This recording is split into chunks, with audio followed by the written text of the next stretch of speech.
Qizim universitetni bitirdi. Endi ishga kirish uchun katta mablag' so'rayapti. Sizlarga ishga kirish uchun qancha sarmoya ketadi?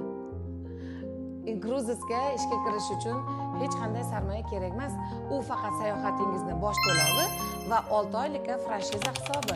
Atigi $295 bilan sizni katta kontraktlar bilan o'qigan farzandingiz dunyolarni sizga ko'rsatishi mumkin. Yokida o'zini shaxsini rivojlantirishi mumkin bo'lgan o'zini hobbilari bilan shug'ullanishi mumkin. Agar kimni oramizda kimlari farzandlari o'qishni bitirdi-yu, hozir mazza qilib ishlaydigan ish topolmayotgan bo'lsa, mana biz bilan uchrashsin.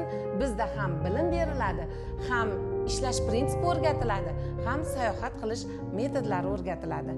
Hoziroq buni o'qishni bitirgan studentlari bor bo'lgan ota-onalarga yuborib qo'yamiz.